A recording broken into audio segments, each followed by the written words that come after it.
کوئی نہ کوئی کچھ نہ کچھ مانگ رہا ہے اور اس میں بہت بے چین ہے کہ وہ مجھے اللہ دے دے، لیکن جیسے ہی اللہ دیتا ہے وہ چیز اس کو، تو وہ شے اللہ اور اس کے درمیان میں آ جاتی ہے۔ اب صبر یہ ہے کہ آدمی شے کے ملنے کے بعد بھی اللہ کی طرف اپنا وہی اللہ کے ساتھ تعلق رکھے جو شے ملنے سے پہلے تھا، یہ صبر ہے۔ اور شکر وہ کہتے ہیں کہ شے ہمیں نعمت، ہر نعمت آزمائش بن کر آتی ہے۔ آدمی نعمتیں تو بہت مانگتے ہیں، لیکن ہر نعمت آزمائش ہوتی ہے۔ اب جب وہ نعمت آپ کو ملی تو آپ پھنس گئے۔ امام احمد بن حنبل کا مشہور واقعہ موجود ہے کہ آپ کو جب مال دیا گیا تو آپ پریشان ہو گئے کہ اب مسئلہ مشکل شروع ہو گیا ہے۔ تو دنیا نہ ملنا یہ مسئلہ ہے، دنیا ملنا یہ بھی مسئلہ ہے، دونوں امتحان ہیں۔ لوگ یہ سمجھتے ہیں کہ الحمدللہ مجھے اللہ سے میں نے یہ مانگا مجھے مل گیا، لیکن جو اس میں ایک بہت ہی چھپا ہوا ضرر ہوتا ہے وہ یہ ہوتا ہے کہ وہ شے آدمی کو اپنے گھیرے میں لے لیتی ہے اور اللہ اور بندے کے درمیان پردہ بن جاتی ہے۔ اس کا تجربہ ہر آدمی کو ہے جس نے اللہ سے کوئی چیز مانگی اور اس کو مل گئی، اور اس کو پتہ ہے کہ اس کے بعد اس کا اللہ سے تعلق گھٹا ہے، حالانکہ بڑھنا چاہیے تھا۔ کیونکہ جب ایک عالم سے پوچھا گیا نا کہ صبر کیا ہے اور شکر کیا ہے، تو انہوں نے کہا کہ صبر یہ ہے کہ نہ ملے تو صبر کرو، مل جائے تو شکر کرو۔ تو انہوں نے کہا یہ تو بغداد کے کتے بھی کر لیتے ہیں، جب مل جائے تو شکر کرتے ہیں، بڑی دم ہلاتے رہتے ہیں، اور نہ ملے تو صبر کرتے ہیں۔ تو انسان اشرف المخلوقات ہے۔ اچھا، اب ہم نے کل پچھلی کلاس میں یہ دیکھا تھا کہ زمانہ اس بات پر گواہ ہے، تیزی سے گزرتا ہوا وقت، تیزی سے گزرتا ہوا وقت اس بات پر گواہ ہے کہ آدمی جو ہے وہ غلط مانوس ہو جاتا ہے۔ ان الانسان لفی خسر، خسارہ کیا ہے سب سے بڑا؟ کہ آدمی اپنے وقت کا غلط استعمال کرتا ہے۔ اور اس میں ایک بات جو چھوٹی سی کرنی تھی وہ یہ ہے کہ آدمی کا وقت سب سے قیمتی ہے، وقت میں جوانی اس سب میں قیمتی ہے۔ تو اب اگر وقت تیزی سے گزر رہا ہے تو اس میں زیادہ تیزی سے گزرنے والی شے آدمی کی جوانی ہے۔ تو اب قرآن کو اگر اسی آیت کو اس طرح دیکھیں کہ انسانوں کی عمر یعنی والعصر والعمر، انسانوں کی عمر گواہ ہے کہ انسان خسارے میں ہے، اپنی پوری عمر گزار دیتا ہے وہ اللہ تلوں میں، آخر میں جب ڈیتھ بیڈ پہ ہوتا ہے تو اس کو احساس ہوتا ہے۔ یا دوسرا یہ ہے کہ تمام انسانوں کی گزری ہوئی جوانی اس بات پہ گواہ ہے کہ وہ خسارے میں ہے۔ زیادہ وقت آدمی کا قیمتی جب وہ کوئی کچھ کر سکتا ہے وہ اس کی جوانی ہوتی ہے، اور یہی وہ عمر کا حصہ ہے جب آدمی کے انس کا نظام بگڑتا ہے۔ ایموشنل اٹیچمنٹ سب سے زیادہ اس میں بگاڑ آتا ہے آدمی کی جوانی میں، ٹھیک ہے؟ بچپن میں یہ مسئلہ نہیں ہوتا اور بڑھاپے میں یہ مسئلہ نہیں ہوتا، اور بڑھاپے میں بھی جوانی ہی کا بگاڑ اصل میں نمو کر کے آگے جا کے ظاہر ہوتا ہے۔ تو والعصر ان الانسان لفی خسر، تمام انسانوں کی جوانیاں اس بات پر گواہ ہیں کہ وہ اپنے وقت کا استعمال اپنے انس کے نظام کو بگاڑنے میں کرتے رہتے ہیں، اور اس پہ ہم نے تفصیل سے بات کی تھی۔ عمل اور فعل کا ایک فرق ہے، فعل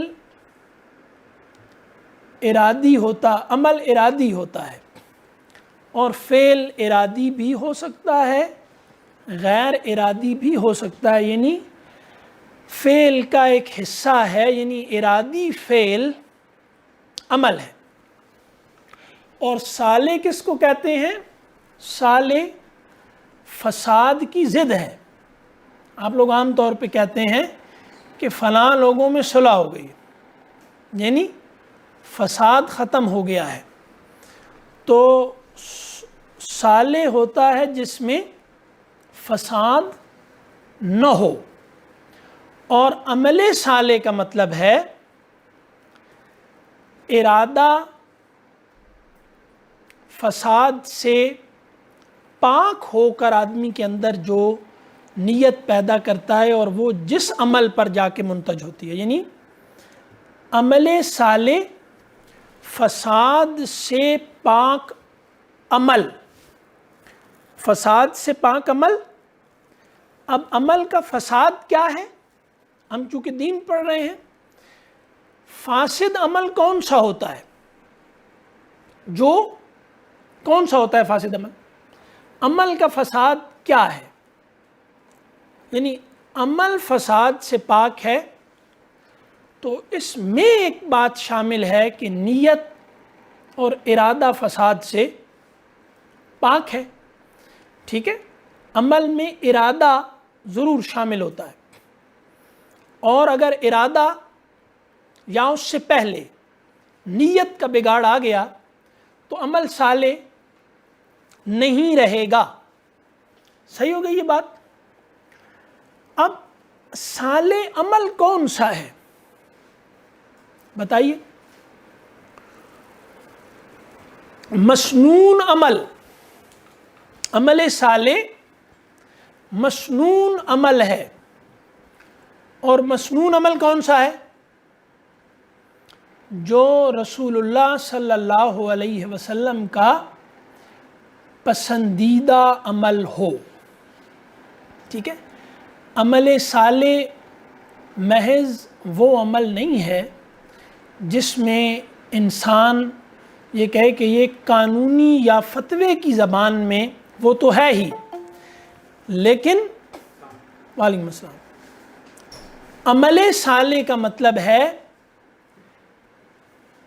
صالح ارادے سے پیدا ہونے والا عمل.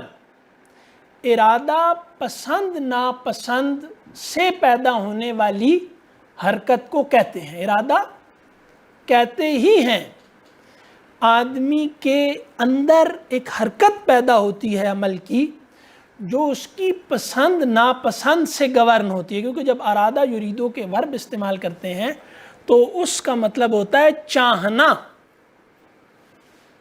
ٹھیک ہے، تو جب آپ ارادہ کرتے ہیں تو وہ آپ کی چاہت ہوتی ہے.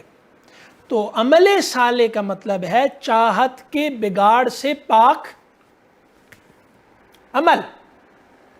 ٹھیک ہے، تو اب یہ کون سا ہے کہ ایسا عمل جو رسول اللہ صلی اللہ علیہ وسلم کی پسند اور ناپسند کے تابع ہے. کیونکہ یہ دین پورے کا پورا رسول اللہ صلی اللہ علیہ وسلم کی پسند اور ناپسند پر کھڑا ہوا ہے. آپ صلی اللہ علیہ وسلم نے یہ فرمایا بڑے بڑے صحابہ سے، ہم تو کچھ بھی نہیں، کہ تمہاری پسند ناپسند اگر میرے لائے ہوئے دین یعنی میری پسند اور ناپسند کے تابع نہیں ہے تو تم کامل ایمان والے نہیں ہو. اور میں اگر تمہیں سب سے زیادہ اپنے تعلقات میں محبوب نہیں ہوں تو اب عمل صالح کیا ہے؟ عمل صالح ہے رسول اللہ صلی اللہ علیہ وسلم کا پسندیدہ عمل، جو حضور کی خدمت میں جب پیش کیا جائے صلی اللہ علیہ وسلم کی تو آپ صلی اللہ علیہ وسلم اس پر خوش ہوں. ہم کس پر اب کھڑے ہیں اس وقت؟ ہم عمل صالح کی نیچے کی تعریف پہ کھڑے ہیں، جس کی حضور اجازت دے دیں.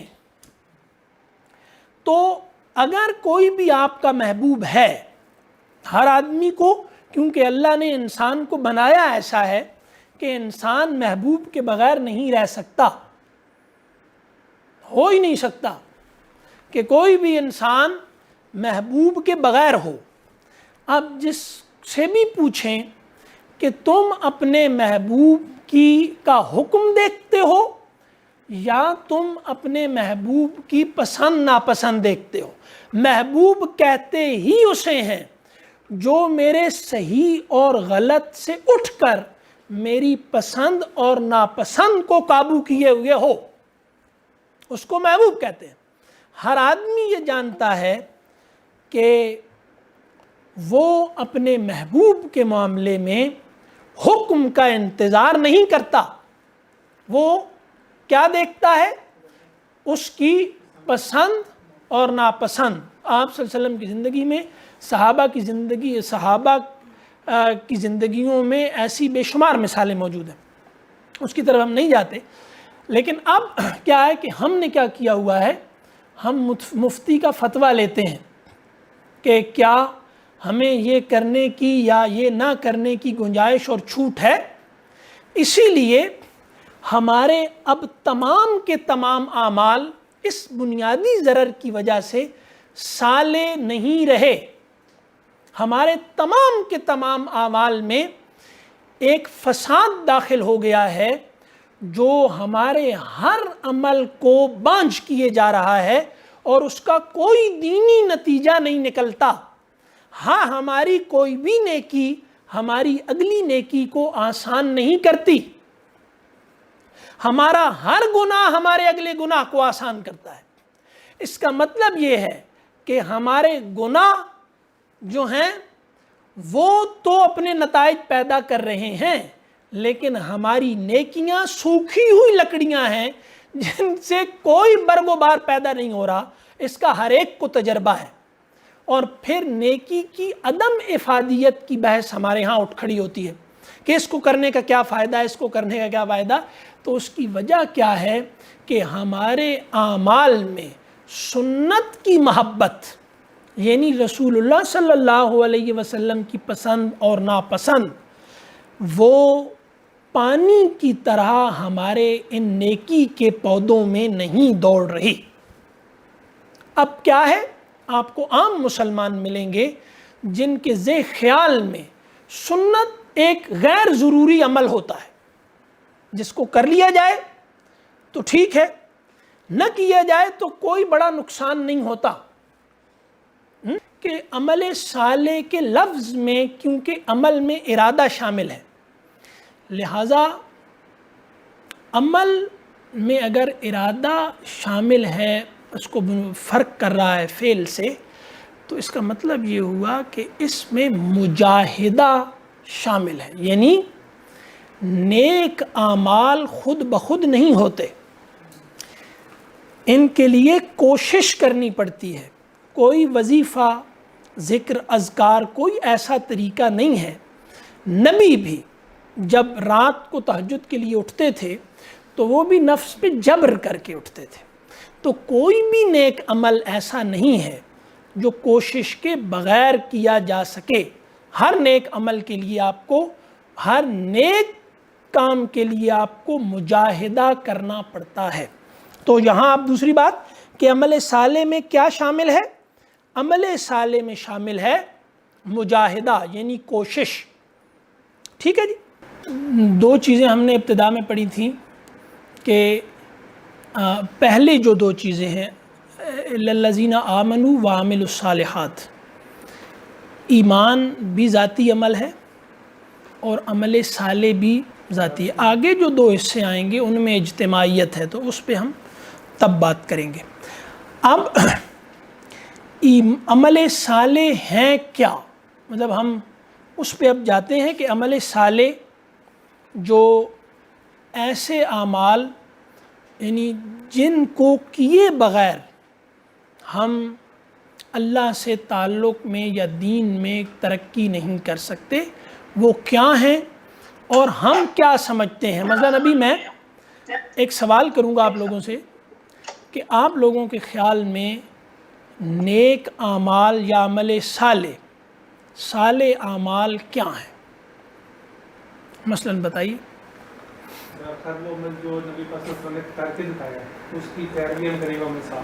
مثلا کوئی عمل بتائیں نا، وہ جن کی آپ علیہ وسلم نے کیا اور اس کی ہم پیروی کریں گے۔ یہ تو اب ایک یہ بھی عمل صالح کو سوچنے کی ضرورت نہیں ہے. ٹھیک ہے کہ عمل صالح میں کرنا کر دیتے ہیں, سنت بھی سنت ہوگی اور عمل صالح اور خاص کسی کو چیزیں بتا دے رہا. بالکل ٹھیک ہے, یہ بھی صحیح ہے. اور سر وہ تو بہت سے ہو سکتی ہیں نا, بتائیے نا. اچھا اخلاق جو ہے وہ بھی ان میں آتا ہے. بالکل ٹھیک ہے. آپ کا اخلاق اچھا ہے کہ نہیں اچھا ہے, آپ عبادت کر رہی ہیں لیکن آپ کا اخلاق اب جو ہے وہ طارق صاحب, ہاں بالکل ٹھیک ہے. اب اخلاق میں یہ چیز یہ پوچھا جائے گا کہ اخلاق کا ہمارا تصور کیا ہے, ہم کسے اخلاق کہتے ہیں, یہ بتائیے نا آپ کہ اخلاق کیا ہے. اور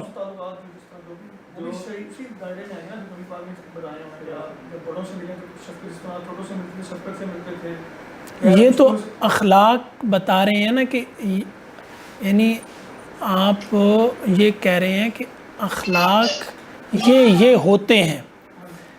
ٹھیک ہے, ہم اخلاق کی تعریف پوچھ رہے ہیں. انسان تو 10 انسان آپ دکھا دیں گے, انسان کیا ہوتا ہے. اب اخلاق کیا ہے؟ اخلاق انسانی عادات وہ عادات ہیں جن سے آدمی بنتا ہے پورے کا پورا. اخلاق آپ کے بلڈنگ بلاکس ہیں, یعنی کل آپ جن عادات سے بنے ہوئے ہیں وہ سب اخلاق ہیں. ٹھیک ہے, اب یہاں دیکھیں کہ اب ہم یہاں سے ہی دیکھ لیں کہ رسول اللہ صلی اللہ علیہ وسلم نے ہمیں شخصیت کے یا انسان کو بنانے کے بلڈنگ بلاکس کون سے دیے ہیں, وہ کیا ہیں. یعنی جو آدمی راستے سے پتھر ہٹائے گا یا بیٹھ کے پانی پیے گا وہ ایک خاص بنا ہوا آدمی ایک عمل کر رہا ہے. ہم سوال یہ کر رہے ہیں کہ آدمی ایسا بنے گا کیسے. اصل جو ہے صالحات یا آدمی کا ارادہ یا پورا آدمی کا زور وہاں پر لگتا ہے, وہ بتائیں.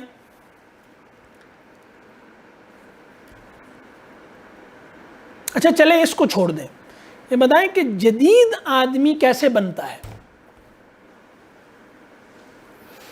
یعنی سوال یہ ہے نا کہ آدمی بنتا کیسے ہے. میں یک طرفہ کرتا رہوں گا نا تو آپ بھی مجھ پر مہربانی کر کے سر ہلاتے رہیں گے اور بیٹھ رہیں گے. اب جب تک میں آپ کو چٹکی نہیں کاٹوں گا,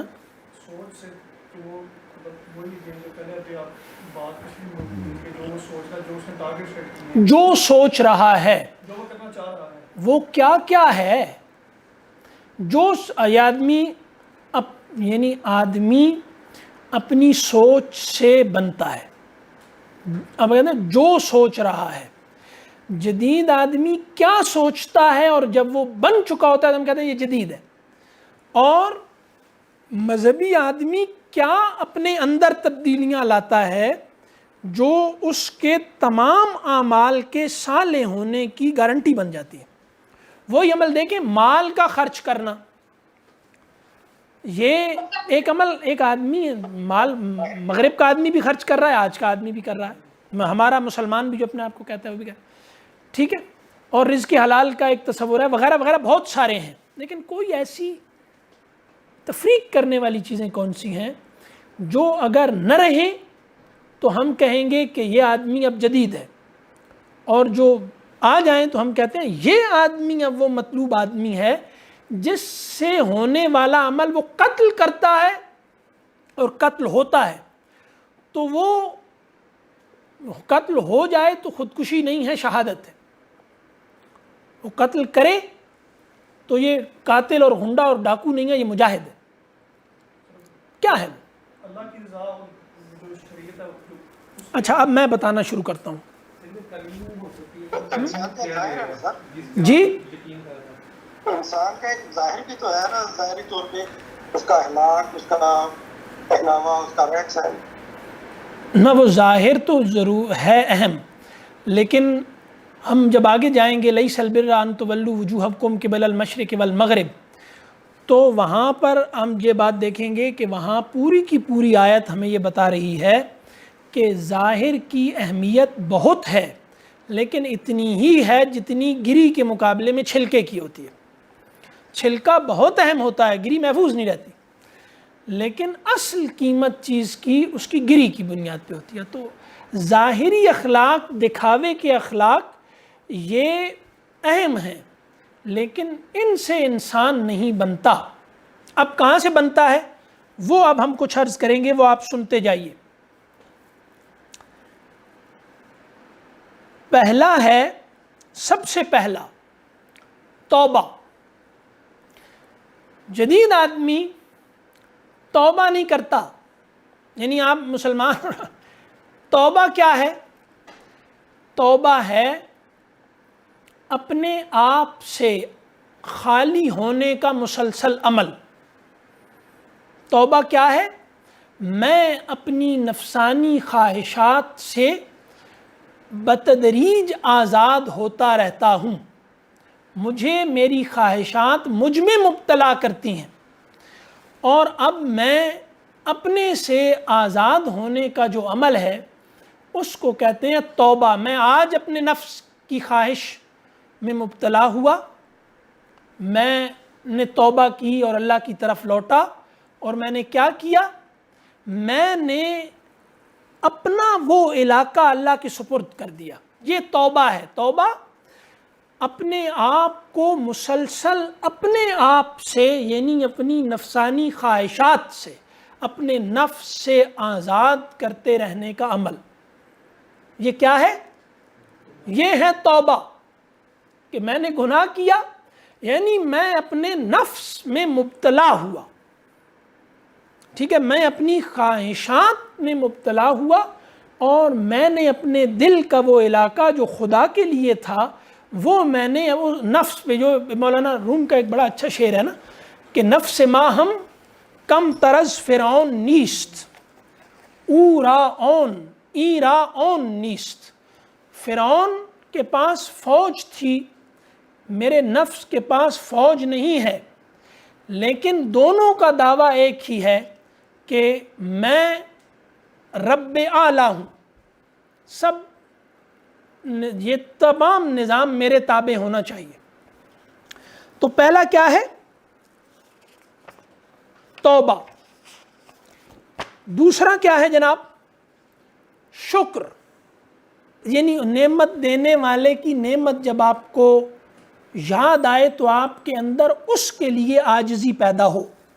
ٹھیک ہے، کہ منعم کی نعمت کا اعتراف عاجزی اور انکسار کے ساتھ، کہ میں کچھ نہیں تھا، میرے اختیار میں کچھ نہیں تھا، میں بے بس آدمی ہوں، جو مجھے دیا ہے وہ تو نے اپنی خاص عنایت سے دیا ہے.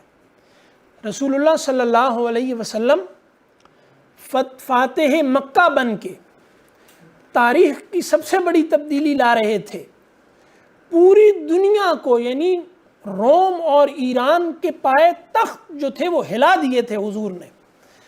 اور اس وقت وہ مکے میں داخل ہو رہے تھے، اور آپ کی پیشانی کے بال، آپ کی پیشانی آپ کے گھوڑے کے بالوں کو لگی ہوئی تھی، اور آپ دعا یہ کر رہے تھے کہ تمام تعریف اس خدائے ذوالجلال کی ہے جس نے تنہا تمام لشکروں کو شکست دی،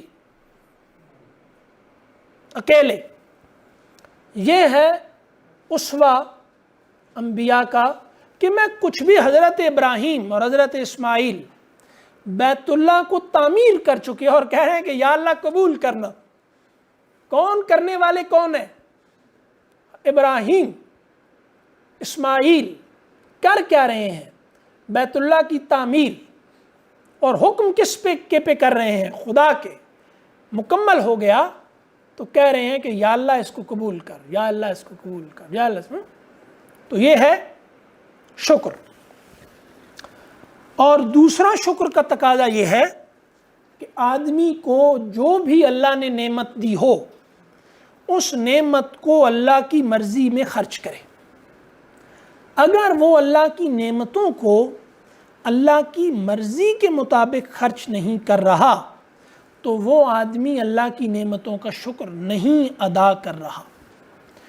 اس کی ایک مثال ہے کہ اللہ نے قرآن کی حفاظت کا ذمہ خود لیا، لیکن ہم سب کو اس میں شریک کیا.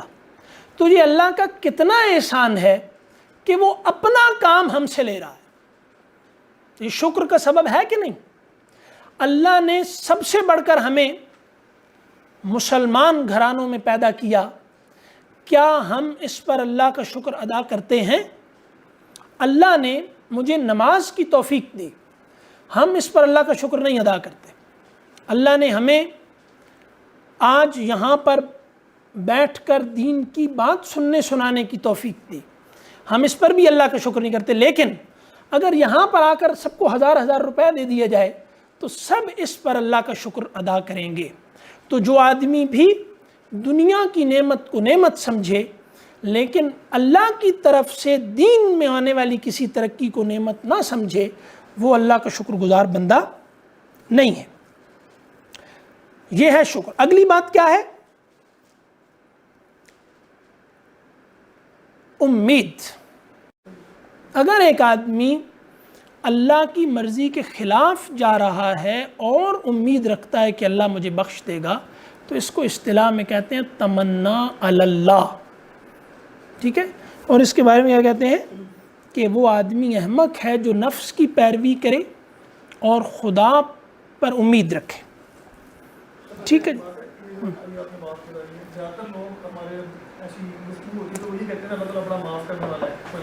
ہاں وہ اصل میں یہ کہہ رہے ہوتے ہیں، وہ اصل میں یہ کہہ رہے ہو کہ اللہ اگر ظالم ہوتا تو ہم گناہ نہ کرتے، لیکن اللہ چونکہ مہربان ہے اس لیے میں گناہ کر رہا ہوں. تو یہ اللہ کا مذاق ہے.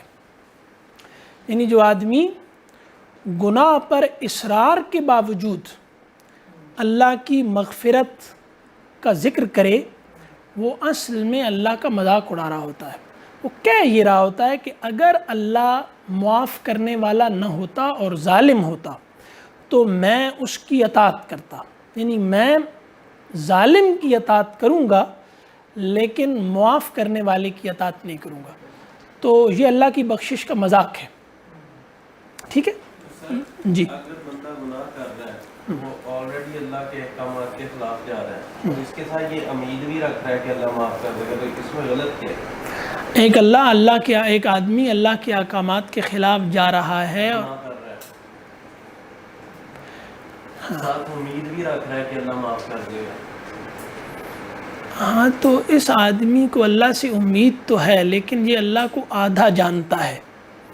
مشرک کسے کہتے ہیں؟ مشرک اس کو کہتے ہیں جو اللہ کا آدھا تعارف رکھتا ہے. تو اللہ غفور الرحیم ہے، یہ ہے اللہ کا ایک تعارف. اللہ بخشنے والا ہے، یہ اللہ کا ایک تعارف ہے. اور اللہ عزیز ذو انتقام ہے، اللہ انتقام لینے والا، یہ اللہ کا دوسرا ہے. تو آدھے اللہ کو ماننے والا اصل میں اللہ کو نہیں مان رہا ہوتا. اس میں غلطی یہ ہے کہ ایک آدمی گناہ کیے جا رہا ہے اور اللہ سے امید رکھتا ہے کہ اللہ مجھے معاف کرے گا. تو یہ آدمی اصل میں آدھے اللہ کو مانتا ہے. آپ نے کہا کہ اللہ انتقام لینے والا بھی ہے، تو اللہ کا آدھا تعارف انتقام تو نہیں ہے اور آدھا تعارف یہ تو نہیں ہے کہ اللہ معاف کرنے والا. مطلب مجھے یہ لگتا ہے کہ اللہ کا زیادہ تعارف یہ ہے کہ وہ معاف کرنے والا ہے، غفور رحیم ہے. زیادہ نام بھی اس کے ایسے ہیں کہ جن میں وہ معافی سے ریلیٹڈ ہے یا رحمان سے ریلیٹڈ ہے. تو یہ نہیں تو اللہ جو ہے وہ گناہ گاروں کو سزا نہیں دیتا، اللہ گناہ پر اصرار کرنے والے کو سزا دیتا ہے. یعنی ایک آدمی گناہ مسلسل کیے جا رہا ہے اور اس گناہ سے باز نہیں آ رہا، تو کہیں ایسا تو نہیں ہے کہ وہ نفس کی بغاوت میں مبتلا ہے اور اس نے اللہ پر ایمان کو کسی نہ کسی بہانے سے بے اثر کر رکھا ہے. یعنی اللہ کی مغفرت اللہ کے قریب جانے کے بجائے اللہ سے دور جانے کا سبب اگر بن رہی ہے تو یہ تو اللہ کی مغفرت پر ایمان کا ضائع ہو گیا نا. یعنی اللہ جہنم میں مجھے نہ نبی ساری رات روتے رہتے تھے، ان سے زیادہ کوئی جانتا تھا کہ اللہ غفور الرحیم ہے؟ رسول اللہ صلی اللہ علیہ وسلم سارے انبیاء وہ قیامت کے دن اللہ کے سامنے لرز رہے ہوں گے. شفاعت کا جب وقت آئے گا تو کوئی نبی بھی اللہ کے حضور اعتماد سے کھڑا ہو کے، ہر نبی آتا ہے نا کہ کوئی نہ کوئی بات کرے گا کہ میں اس وجہ سے اللہ کے حضور نہیں جا سکتا، اس وجہ سے نہیں، اللہ کا سامنا نہیں کر رہے ہوں گے. نبی حضور کے بارے میں آتا ہے کہ سجدے میں گر جائیں گے، اتنا عرصہ گرے رہیں گے، پھر اللہ تعالیٰ فرمائیں گے کہ اب آپ بتائیے کہ آپ کیا چاہتے ہیں، تو حضور بتائیں گے. تو نبی اللہ سے ڈرتے کیوں تھے؟ قرآن نے اس کو واضح کیا کہ جو اللہ کو ایمان والا اللہ سے محبت کرتا ہے، والذین آمنوا اشد حبا للہ، لیکن ایمان والوں میں افضل کون ہے؟ علم والے. تو آگے کیا فرمایا؟ انما یخش اللہ من عبادہ العلماء. ایمان والے اللہ سے محبت کرتے ہیں ان کا لفظ، لیکن اس سے اوپر درجہ ہے علم والوں کا، وہ اس سے ڈرتے ہیں. تو جو اللہ کو جتنا جانتا ہے وہ اللہ سے ڈرتا ہے. ٹھیک ہے؟ تو ہم یہ نہیں کہہ رہے کہ گناہ کے بہت سارے فائدے بھی ہیں، لیکن ایک آدمی مغفرت کو گناہ کا سبب بنا رہا ہے تو اس کو کہتے ہیں کہ یہ گناہ منصوبہ بندی سے کر رہا ہے. یعنی ایک ہے کہ آپ گناہ بالکل نہیں کرنا چاہتے، یعنی کبیرہ گناہ کون سا ہے؟ ہر وہ گناہ کبیرہ ہے جو منصوبہ بندی سے کیا جائے، جس کے لیے جواز تلاش کیا جائے. آپ سے بڑے سے بڑا گناہ ہو گیا، آپ نہیں کرنا چاہتے تھے تو یہ گناہ بڑا نہیں ہے، لیکن آپ منصوبہ بندی سے بہانہ بنا کے جواز گھڑ کے گناہ کرتے ہیں، پتہ ہے گناہ ہے، یہ کبیرہ ہے، تو اللہ مجھے معاف کر دے گا اور میں یہ گناہ کر رہا ہوں. تو یہ اصل میں عذر گناہ بدتر از گناہ، کہ اللہ معاف کرنے والا ہے اور میں گناہ کر رہا ہوں. تو یہ گناہ کے بعد میں آنے والا خیال ہے، پہلے نہیں. یعنی گناہ سے پہلے خوف غالب ہونا چاہیے، گناہ کے بعد میں امید. یہ ہے بیلنس. تو جو آدمی گناہ سے پہلے امید کو غالب رکھے اور گناہ کے بعد خوف کو، وہ شیطان بن جاتا ہے. یعنی گناہ کے بعد خوف اس میں مایوسی پیدا کرتا ہے، وہ توبہ نہیں کرتا. اس لیے گناہ گار کو ڈرانے کے بجائے اس کو امید دلائی جاتی ہے، لیکن جس نے گناہ نہیں کیا ہوتا اس کو ڈرایا جاتا ہے. تو آپ اگر گناہ ابھی نہیں کیا تو جہنم سے ڈرایا جائے گا، اللہ کی عذاب سے، کہ اگر گناہ میں مبتلا ہو جاؤ گے تو مارے جاؤ گے. گناہ ہو گیا تو اب اللہ کی مغفرت دکھائی جائے گی کہ مایوس مت ہونا. لیکن شیطان کیسے بنتا ہے؟ آدمی جو گناہ سے پہلے امید رکھے کہ اللہ معاف کر دے گا اور گناہ کے بعد خوف میں مبتلا ہو، تو یہ جو گناہ کے بعد خوف میں مبتلا ہوتا ہے یہ آدمی مایوس ہو جاتا ہے. آپ نے کئی ایسے لوگ دیکھے ہوں گے جو ایک قتل کرتے ہیں تو 7-10 اور کر دیتے ہیں. کیوں؟ ان پہ مایوسی کے، یعنی ہر آدمی اس کو جانتا ہے کہ اس کو کہا جائے کہ تم نہیں بخشے جاؤ گے تو وہ آدمی گناہ اور کرے گا. وہ مشہور حدیث کا واقعہ ہے کہ ایک آدمی 99 قتل کیے تھے اور میرے جیسا ایک مولوی مل گیا، اس سے پوچھا کہ تم جو ہے وہ میں معاف ہو جاؤں گا کہ نہیں؟ اس نے کہا کہ نہیں، تم جہنم میں جاؤ گے. اس نے کہا اچھا تو پھر میں تو جاؤں گا جہنم میں، تم بھی جاؤ. انہوں نے اس کو مار دیا، 100 پورے ہو گئے. یہ قتل مایوسی سے ہوا ہے. ہر مایوس آدمی، آپ کو پتہ ہے کہ مایوسی گناہوں میں اضافہ کرتی ہے. ہر وہ آدمی جو مایوس ہو وہ تفریحاً گناہ کرتا ہے. یعنی یہ بات آپ دیکھ لیں کہ دین کے معاملے میں مایوس آدمی، جب اس مایوسی سے بوریت پیدا ہوتی ہے، اس بوریت کو دور آدمی کرتا ہے گناہ کی تفریح سے. ایسے ہی کرتے ہیں آپ؟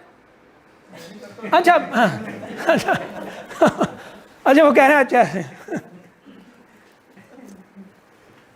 تو مایوس آدمی، یعنی جو گناہ کے بعد توبہ ہو ہی نہیں سکتی امید غالب آئے بغیر. گناہ کے بعد توبہ کیسے ہوتی ہے؟ گناہ کے بعد توبہ ہوتی ہے آدمی پر امید غالب آتی ہے کہ اللہ مجھے، اور دین یہ کہتا ہے گناہ ہو گیا ہو گیا.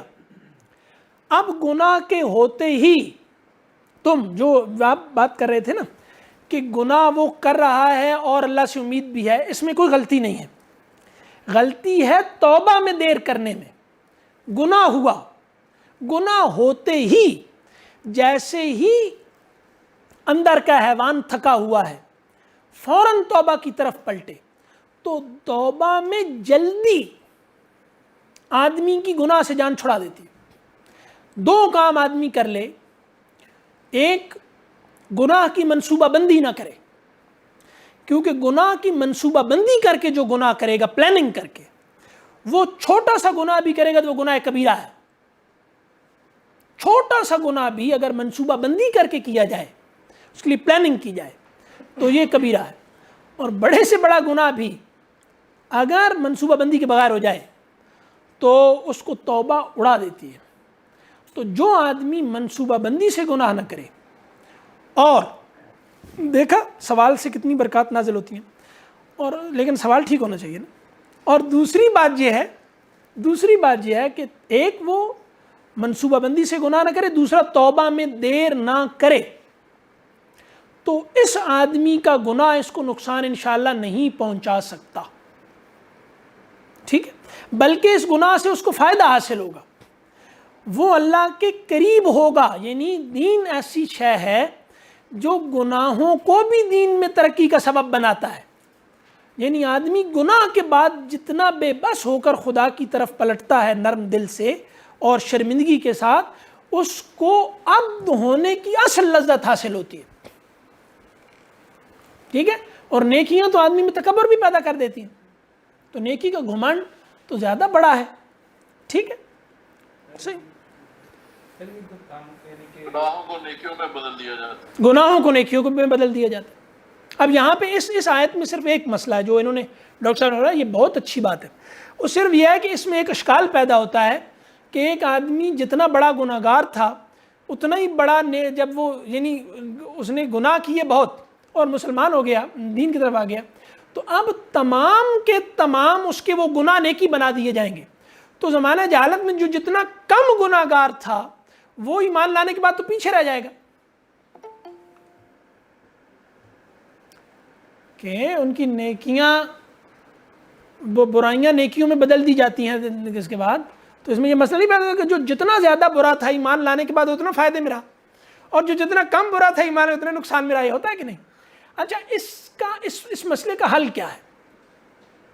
اس مسئلے کا حل یہ ہے کہ سیئات اور حسنات یہ آدمی کی استعداد بھی ہے. یعنی وہ اپنی صلاحیتوں کو برائیوں میں کھپا رہا ہے، وہی اس کی صلاحیتیں ایمان لانے کے بعد نیکیوں میں کھپیں گی. یعنی میں دلیر ہوں تو میں زمانہ جاہلیت میں کبھی چور نہیں ہو سکتا، میں ڈاکو ہو سکتا ہوں، میں چھین لوں گا دوسرے کا مال اس سے. اور یہی آدمی جب ایمان میں آئے گا تو یہ بہت بڑا مجاہد بن جائے گا.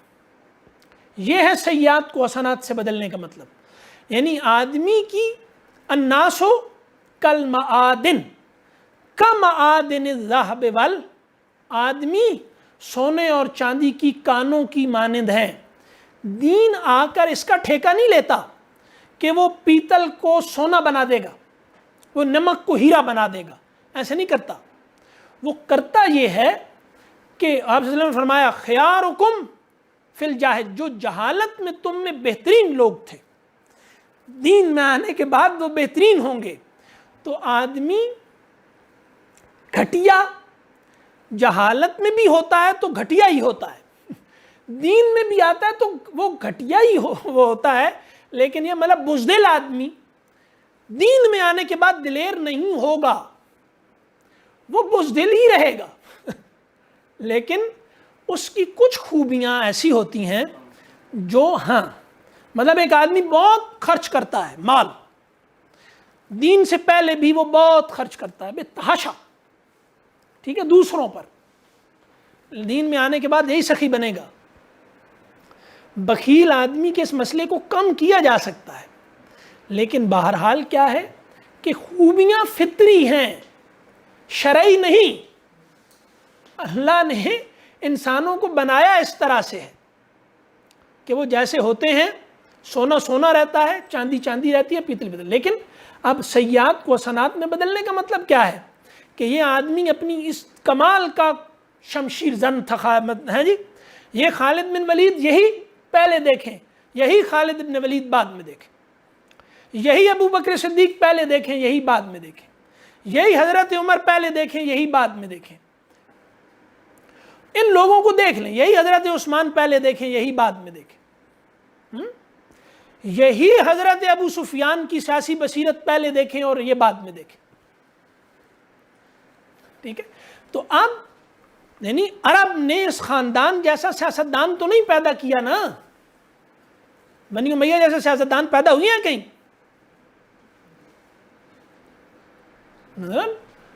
صحیح.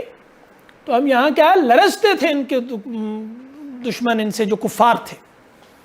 تو کہنے کا مطلب یہ ہے کہ خیارکم فی الجاہلیہ، خیر ڈاکٹر صاحب کی بات سے آیا تھا کہ نیکیوں کو بھلائیوں سے بدلنے کا یہ مطلب ہے کہ جو تمہاری صلاحیتیں ضائع. ہم نے بڑے نوجوان دیکھے، پھر موبائل پہ بات آ جائے گی، مصیبت ہے کہ میں نے بڑے نوجوان دیکھے، قابل اللہ کی قسم کئی فیلڈز کے دیکھے، اور ان کے پاس اتفاقاً جب میں نے دیکھے تو موبائل نہیں تھے.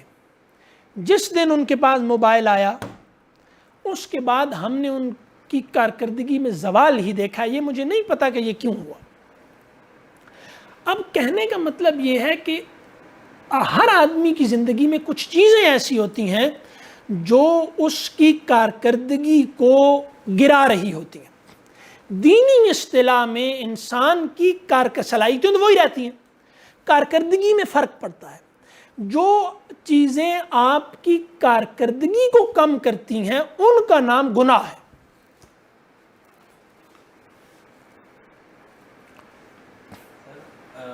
گناہ کا ایک اور ضرر پتہ ہے نا کہ گناہ اصل میں قوت ارادی کا مرض ہے. تو گناہ قوت ارادی کو کمزور کرتا ہے. جس آدمی کی قوت ارادی کمزور ہو وہ معمولی آدمی ہوتا ہے. ہر بڑے آدمی کی قوت ارادی مضبوط ہوتی ہے. ٹھیک ہے. تو اگر آپ کی قوت ارادی کم ہو رہی ہے تو اس کا مطلب ہے کہ آپ پستی میں جا رہے ہیں. گناہ قوت ارادی کا مسئلہ ہے. نیکی کا تکبر کی بات ہوئی، وہ بھی جب وہ گناہ کی بات میں اگر ایک بندہ نیکی کر کے تکبر کر رہا ہے اور وہ اس سے نیکی کے تکبر سے بچا کیسے جا سکتا ہے؟ آپ نے نیکی کے تکبر سے تو بچنے، نیکی نہیں، نیکی اگر اصل میں نیکی ہو تو اس سے تکبر نہیں پیدا ہوتا. اصل میں جو نیکی کا، اب ایک حدیث ہے کہ ایک آدمی ہے وہ عمل کرتا رہتا ہے، نیکوں جیسے عمل کرتا رہتا ہے اور آخر میں آ کے وہ جہنم میں چلا جاتا ہے. ایک آدمی ہے وہ عمل کرتا رہتا ہے، گناہ کے عمل کرتا رہتا ہے اور آخر میں جا کے وہ جنت میں چلا جاتا ہے. اب اس میں بات یہ موجود ہے کہ وہاں یہ نہیں کہا گیا کہ وہ نیک ہوتا ہے اور جہنم میں چلا جاتا ہے، وہ برا ہوتا ہے گناہگار اور جہنم میں چلا جاتا ہے. وہ عمل کرتا رہتا ہے وہ والے. تو نیک آدمی سے گناہ ہو سکتے ہیں بڑے بڑے، اور برے آدمی سے بھی نیکیاں ہو سکتی ہیں. نیکی کا تکبر پیدا ہو رہا ہے تو اس کا مطلب ہے کہ اصل میں وہ آدمی نیک نہیں ہے. تو نیکی کے تکبر سے بچنے کا طریقہ ایک ہی ہے کہ نیکی کی روح کو سمجھا جائے، اور وہ کیا ہے؟ وہ یہ ہے کہ ہر نیکی خدا سے تعلق میں بڑھنے کے لیے کی جائے. ٹھیک ہے. اور اس کے پھر دوسرے حل ہیں کئی، ہر آدمی کے لیے وہ مختلف ہو سکتے ہیں. مثلا نیک آدمی کے لیے وہ یہ ضروری ہے کہ وہ انسانوں کے معمولی کام بھی کرے. جیسے رسول صلی اللہ علیہ وسلم نے کیا کیا؟ وہ جھاڑو لگا دیا. اب ہمارے کوئی مولانا صاحب کسی غریب کے گھر میں جا کے جھاڑو نہیں لگائیں گے. ٹھیک ہے. تو لوگوں سے روز، نبی تو نہیں ایسے کرتے، لیکن بہرحال یہ ہے کہ روز لوگوں سے معمولی باتوں پہ معافی مانگی جائے کہ یہ مجھ سے غلطی ہو گئی ہے، تو یہ بھی آدمی کو نیکی کے گھمنڈ سے نکالتی ہے. یعنی آپ کے ارد گرد جتنے آپ کے تعلق واسطے والے ہیں، جب بھی کوئی اس میں مسئلہ پیدا ہو تو معافی مانگنے میں پہل کریں، دوسروں سے معافی مانگنے میں پہل کریں. یہ بھی آدمی کے اندر توبہ کی صلاحیت کو بڑھاتی ہے. جی سر توبہ میں پوچھا تھا کہ اگر انسان کوشش کرتا رہے اور وہ عمل سے نہ چھوڑے تو کیا اللہ سے توفیق مانگے کہ اللہ مجھے توفیق دے میں یہ برا عمل چھوڑ دوں. جیسے ہم سب کو بچپن سے ہوتے کہ ہمیں کوئی بھی بات جھوٹ بول دینا، ہمیں اس کا مقصد کچھ نہیں ہوتا، فون پہ کہہ دینا کہ ہم کہاں کہیں ہو رہا ہے. ہاں، گناہ سے بچنے کی اللہ سے دعا کرنی چاہیے، اور یہ دعا سب سے جلد قبول ہوتی ہے، اور یہی لوگ دعا نہیں مانگتے. سر اللہ کے معاملے میں اپنی چادر دیکھے بغیر یا اپنی جیب دیکھے بغیر خرچ کرنا، اس میں کوئی مسئلہ ہے؟ اس میں مسئلہ ہے. اب آپ کو یہ اب صاف ہے، حدیث سے پتہ چلتا ہے کہ اس وقت خرچ کرنے کی بہت فضیلت ہے جب تمہیں اپنے غریب ہونے کا خطرہ ہو. تو مطلب کہ لیٹ سے سوسائٹی یہ کہتی ہے، مطلب میرے پاس اگر آج 10,000 ہے تو میں اس میں سے 8,000 خرچ کرنا چاہ رہا ہوں، تو میرے گھر والے تو نہیں کرنے دیں گے، لیکن اگر میں کر دوں تو اس میں کوئی غلط تو نہیں؟ آپ کے پاس 10,000 ہے اور آپ اگر 10,000 میں سے 10,000 ہی گھر والوں پر خرچ کر دیں اور کچھ نہ بچائیں تو آپ کو گھر والے روکیں گے؟ اور وہ فضول لگا دیں ان کی ضرورت سے زیادہ تو آپ کو روکیں گے؟ نہیں روکیں گے نا. تو اب کہنے کا مطلب یہ ہے کہ ایک آدمی اگر اللہ کے راستے میں اس وقت خرچ کر دے جب اس کا محتاج ہونے کا خطرہ ہو تو اس کی بھی فضیلت بہت ہے. یہ تو صاف ہے، یہ کوئی چھپی ہوئی بات نہیں. اب ہم اس پہ کریں یا نہ کریں یہ ایک الگ بات ہے، لیکن دین اس میں بالکل واضح ہے کہ توحید اور توکل، فقر کی تعریف ہی یہ ہے کہ خرچ اس وقت کر دینا اللہ کے لیے جب آپ کو خود محتاج ہونے کا خطرہ ہو. اب یہ وہ باتیں ہیں جن سے اصل مذہبی آدمی بنتا ہے. ٹھیک ہے، یہ تو اب لوگ اس پہ بہت محتاط ہیں. ہمارے گناہوں کو ڈیوائڈ کر دیا تھا کہ اللہ اور کے بعد کہ وہ کہتے ہیں کہ بس یہ پورے کریں وہاں پہ ہم معافی مانگی جا سکتی ہے. ہاں، تو حقوق العباد ہوتے ہی کوئی نہیں، سب حقوق اللہ ہیں. میں نے لوگوں کے حقوق اس لیے پورے کرنے ہیں کہ وہ اللہ نے کہے ہیں. مطلب اگر کسی سے پوچھا، لوگ عام طور پہ کہتے ہیں کہ حقوق اللہ معاف ہو جائیں گے، حقوق العباد معاف نہیں ہوں گے. اسی سے پوچھا جائے کہ شرک معاف ہو جائے گا؟ یہ حقوق اللہ ہے یا حقوق العباد ہے؟ ایمان نہ لانا یعنی کافر رہنا، یہ حقوق العباد میں سے ہے، حقوق اللہ میں سے ہے. یہ معاف ہو جائے گا؟ آدمی کافر مر جائے وہ معاف ہو جائے گا؟ وہ شرک کرے وہ معاف ہو جائے گا؟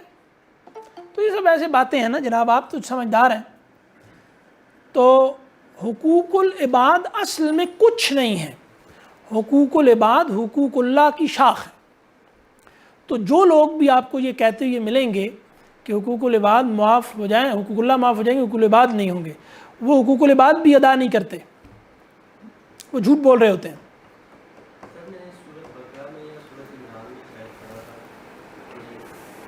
یہ آپ سے پوچھتے ہیں ترجمہ کا، تو یہ آپ سے پوچھتے ہیں کہ کون سا مال اللہ کی راہ میں دیا ہے؟ کل الاف، تو جو زائد ضرورت ہو. جو ضرورت سے زیادہ ہو یا سلون کمادا ينفقون. ہاں، وہ کن کو دیا جائے؟ پہلے اپنے والد کو، اپنے گھر والوں کو، اپنے رشتہ داروں کو، اس کے بعد غریبوں کو. انفاق کا یہ اصول ہے کہ سب سے جو آپ کے قریبی لوگ ہیں ان پر سب سے زیادہ خرچ کیا جائے. یہ بالکل ٹھیک ہے، یہ قرآن کی بتائی ہوئی ترتیب سے ہم لوگ ہٹے ہوئے ہیں. اب اس میں یہ بھی آتا ہے کہ ہم ماں باپ پہ بھی خرچ کر سکتے ہیں. ماں باپ پہ خرچ پہلے کرنا ہے، یعنی جو اس میں ایک اصول ہے الاقرب فالاقرب، یعنی جو اس میں ایک ہنستے ہیں، ایک لطیفہ بنایا ہوا ہے الاقرب فالاقرب، عین سے کہتے ہیں جو قریبی ہے وہ بچھو ہے. ہمیں زیادہ تک الاقرب فالاقرب کا مطلب ہے کہ سب سے قریبی سب سے زیادہ حقدار ہے آپ کے مال کے خرچ کا. تو جو جتنا، لیکن بیوی بچے اصل میں آپ کی ایکسٹینشن ہوتے ہیں. بیوی بچے آپ ہی ہوتے ہیں اصل میں، یعنی بیوی، میری بیوی، میرے بچے، یہ میں ہی ہوں، یہ میری ایکسٹینشن ہے. تو ان کے علاوہ جو لوگ ہیں نا ان پہ خرچ کرنا، یعنی ماں باپ ہیں اوپر اور باقی رشتہ دار ہیں، تو ان پہ خرچ کیا جائے تو یہ بہت اچھا ہے. بھائی اور بہن بھی اسی میں شامل ہیں، اقربین میں شامل ہے نا، رحم. اگر آپ اپنے فیملی میں ہی سب کو سپورٹ کرتے ہیں اور آپ کے پاس نہیں بچتا باقی کوئی مسئلہ نہیں ہے، بہت اچھا ہے، بالکل کوئی مسئلہ نہیں ہے. جہاں آپ اپنی فیملی میں خرچ کریں اور آپ کے پاس کچھ نہیں بچتا، یعنی یہ بہت سے ایسے نوجوان ہوتے ہیں جو اپنی ساری کمائی اپنے گھر پہ لگا دیتے ہیں، یہ سب انفاق فی سبیل اللہ ہے.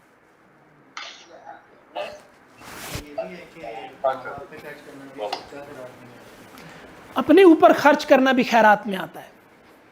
یہ صدقہ اپنے اوپر خرچ کرنا. دیکھیں میں اگر مجھے ایک وہ ہے ضرورت ہے کہ میں اپنی ضرورت پوری کروں، میں نہیں پوری کرتا تو میرے اندر کچھ مسائل پیدا ہوتے ہیں جس کی طرف سے اللہ کی ناشکری یا دین سے دوری پیدا ہو سکتی ہے. تو میں اچھا لباس پہنتا ہوں، اچھا کھانا کھاتا ہوں، اچھے جوتے پہنتا ہوں، اچھی گاڑی میں رہتا ہوں، تو اس سے اللہ کی نعمتوں میں رہنے کا احساس پیدا ہوتا ہے. یہ سب صدقہ ہے. صدقہ یعنی ہر وہ کام جس کے ذریعے آپ اللہ کا قرب حاصل کر رہے ہیں، یہ سب صدقہ کس کو کہتے ہیں؟ صدقہ صدق سے ہے، یعنی سچائی سے. ہر وہ شے جو آپ کو اللہ سے تعلق میں سچا کرتی چلی جائے وہ سب صدقہ ہے. لیکن اب اس میں ایک اور چیز ہے جس کو کہتے ہیں ایثار. ایثار کیا ہوتا ہے؟ ہاں، اپنے حق کو دوسرے کے لیے ترک کرنا، یہ ایثار ہوتا ہے. یعنی ایک ضرورت میری ہے، ایک آپ کی، تو میں آپ کو دینے کا پابند نہیں ہوں اور خود ضرورت مند. یؤثرون علی انفسہم ولو کان بہم خصاصہ، کہ وہ دوسروں پر خرچ کرتے ہیں خود ضرورت مند ہونے کے باوجود. حضور کی یہ سنت ہے. یہ سنت کہاں گئی کہ آپ صلی اللہ علیہ وسلم لوگوں کی ضرورت پورا کرنے کے لیے قرض لیتے تھے. یار یہ سنت بھی کبھی پوری کرنی چاہیے. یہ سنت کیسی لگی آپ کو؟ تو اب اس پہ کون عمل کرے گا؟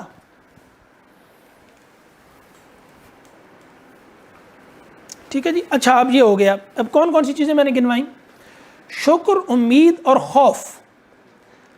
ہاں، اور توبہ. خوف کیا ہے؟ خوف، یار یہ تو کنیکشن ہی ختم ہو گیا اس کا، لوگ غائب ہو گئے یہاں سے.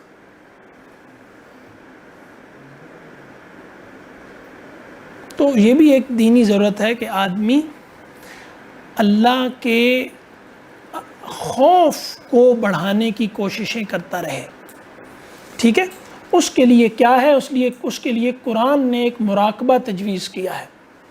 وہ کیا ہے؟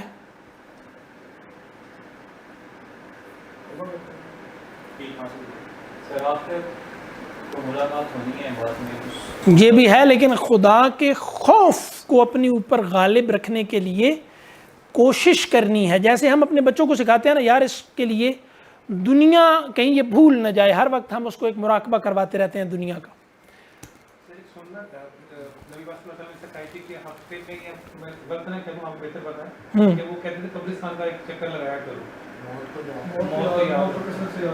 بالکل ٹھیک ہے، موت کو کثرت سے یاد کیا کرو، یہ تو ہے.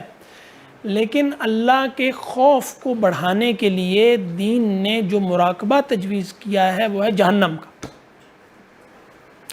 قرآن کے اندر جہنم کی آیات کا مراقبہ، یعنی تکلف سے ان پہ رکا جائے اور غور و فکر کیا جائے. یعنی اہل علم کا اس بات پر اتفاق ہے کہ وہ آدمی بہت بدبخت ہے جو ان آیات پر سے گزرتا ہے جن میں قرآن کہتا ہے کہ غور کرو، اور وہ غور کیے بغیر گزر جاتا ہے. تو جنت اور دوزخ کے حالات جو قرآن نے بیان کیے ہیں، ان پر بیٹھ کر ایک وقت نکال کر ان پر غور و فکر کرتے رہنا، یہ دین کا ایک مطالبہ ہے اور مطلوب آدمی اس کے بغیر بن نہیں سکتا. اچھا اگلی شے ہے زہد. فقر تو ہو گیا. فقر کا مطلب ہے کہ مال اللہ کے لیے اس وقت خرچ کرنا جب آپ کو محتاج ہونے کا ڈر ہو. لیکن ہم توکل کی ایک ایسی تعریف سے واقف ہیں کہ خدا کہ ہم توکل کی اس تعریف سے واقف ہیں کہ میں اللہ پر بھروسہ تو کرنا چاہتا ہوں، لیکن میں یہ نہیں چاہتا. ان کو بتائیں کہ وہ نیٹ کا کنیکشن ہو گیا تو ابھی آن ہوتا ہے تو پھر تب. لیکن میں کیلکولیٹ یہ کرتا ہوں کہ میں اگر گناہ کر بیٹھوں اور خدا میرا رزق کھینچ لے تو میرے پاس اتنا سٹاک ہونا چاہیے کہ میں 4-5 دن گزار لوں. ٹھیک ہے؟ تو رسول اللہ صلی اللہ علیہ وسلم اور انبیاء یہ کہتے ہیں کہ اللہ کے محتاج رہنے کی عادت ڈالو. تمام پرانے لوگ کہتے ہیں کہ اللہ کا تعارف سب سے زیادہ اس کو حاصل ہوتا ہے جو اللہ کی احتیاج میں رہتا ہے. یعنی آج آپ کے پاس مال ہے لیکن میں تنخواہ لیتے ہیں نا تو اگلی مہینے پھر آ جائے گا. کسی مہینے اللہ کے لیے مقروض ہو جائیں، دنیا کے لیے ہوتے ہیں نا، کسی مہینے اللہ کے لیے مقروض ہو جائیں، اسی لیے کسی مہینے اللہ کے لیے سارا مال خرچ کر دیں اپنی ضرورت کو قربان کر کے. اس سے وہ کہتے ہیں جنہوں نے یہ تجربہ کیا ہے کہ اس سے خدا کا قرب آدمی کو حاصل ہو. اس میں ہم اللہ رسک نہیں لیتے. رسک لینے کا مطلب ہے کہ اپنا کچھ داؤ پر لگانا، اس میں نقصان ہونے کا خطرہ بھی ہو. تو اب دنیا کے لیے رسک لینے کا تجربہ ہمیں ہے تو دنیا ہم پہ کھلتی بھی ہے. اللہ کے لیے رسک لینے کا ہمیں تجربہ نہیں ہے تو اللہ کے لیے رسک لیے بغیر اللہ کا تعارف حاصل نہیں ہوتا. اب یہ جو کہتے ہیں توحید اور توکل کا گہرا تعلق ہے. جو آدمی اللہ کے ساتھ اللہ کی توحید اللہ کے ساتھ کسی کو شریک کرتا ہے، چاہے وہ مال ہے، ٹھیک ہے، یعنی وہ دوا پر دعا سے زیادہ بھروسہ کرتا ہے، تو ظاہری بات ہے کہ اس آدمی نے اللہ کا شریک بنا رکھا ہے. یہ ہے کہ ہم جو دنیا میں زندگی گزار رہے ہیں تو اس میں مال پر ہمارا اعتماد زیادہ ہے یا خدا پر. یعنی یہ سچا سوال ہے کہ میرا اعتماد خدا پر زیادہ ہے یا مال پر زیادہ ہے. میں اسی سے ڈیفائن ہوں گا. تو اگر ایک آدمی کا اعتماد مال پر زیادہ ہے خدا سے تو یہ آدمی کبھی توکل نہیں کرے گا. توحید اور توکل کا یہ مطلب ہے، یعنی جس آدمی نے بھی خدا کے ساتھ کسی کو شریک کر رکھا ہے. اقبال کا شعر آپ کو سناتا ہوں کہ یہ مال و دولت دنیا، یہ رشتہ و پیوند، بتان وہم و گما لا الہ الا اللہ. دنیا کا مال، دولت، رشتے، برادریاں، یہ سب بت ہیں. یعنی بت کون ہوتا ہے؟ جو اللہ کا شریک ہو.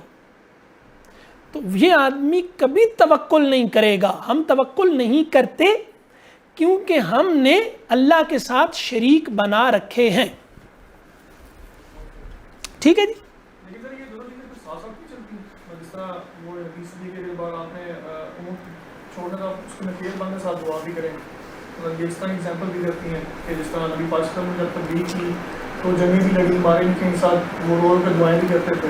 تو دونوں چیزیں ساتھ پیرالل، دعا پلس دعا. حضور آپ صلی اللہ علیہ وسلم کا ہر عمل، ہر کوشش سے پہلے عمل تھا 2 رکعت نماز نفل پڑھتے تھے.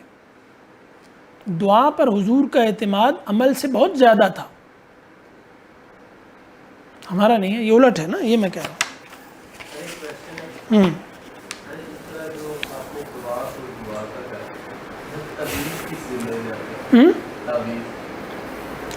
تعویذ دعا میں ہے، تعویذ دعا ہی ہے. تعویذ اصل میں تعوذ ہے، اعوذ باللہ، جیسے ہم کہتے ہیں نا اللہ کی پناہ مانگنا.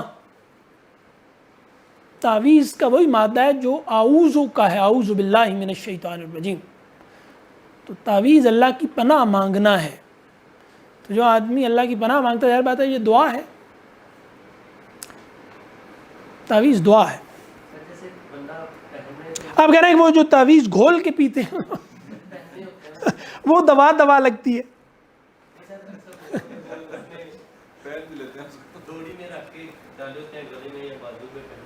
اب وہ پسندیدہ نہیں ہے. اب تو بہت طرح کی ڈوریاں آ گئی ہیں، اس لیے ڈوریوں سے بچنا ہی چاہیے. اب اور بھی ڈوریاں ہیں نا. اور جناب اس کے بعد کیا ہے جی؟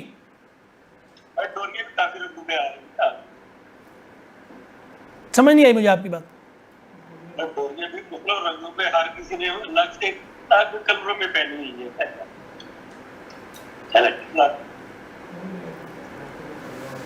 یہ سوال نہیں تھا میرا خیال ہے. اچھا تو اگلی کیا ہے؟ مراقبہ. مراقبہ اور محاسبہ. مراقبہ کیا ہوتا ہے؟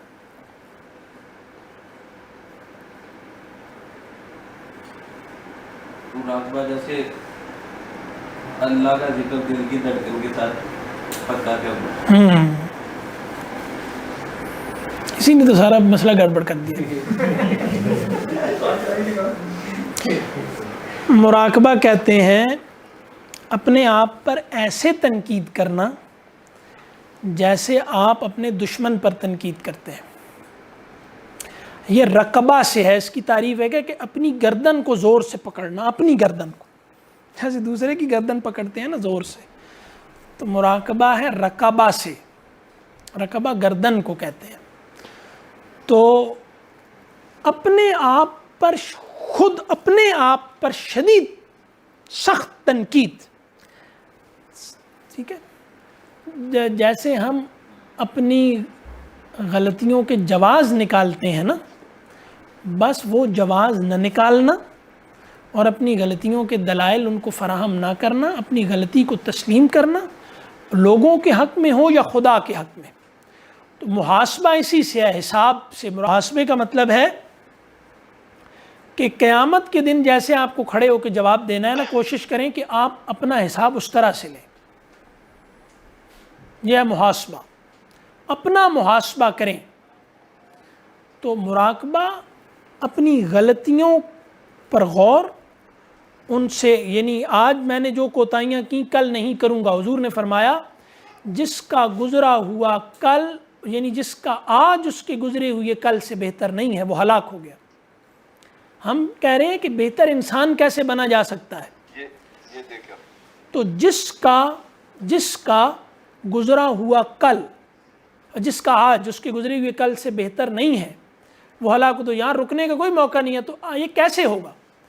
میں اپنا حساب کروں گا نا، جیسے میں روز مال کا حساب کرتا ہوں کہ آج میرے بینک میں روز الرٹ لگایا ہوتا ہے، بینک والوں نے بھیجا ہوتا ہے روز، تو وہ حساب ہوتا ہے روزانہ. تو دکاندار روز حساب کرتا ہے. تو میں نے روز حساب کرنا ہے. یہ نہیں، یہ واقعی آپ کو لگ رہا ہے یا ایسے میری تسلی کے لیے سارے لائے؟ اچھا اگلا ہے تفکر. تفکر کا مطلب قرآن جگہ جگہ کہتا ہے لا لگا محاسبہ حساب کرنا ایک ہے. مراقبہ اور محاسبہ ایک ہی ہے.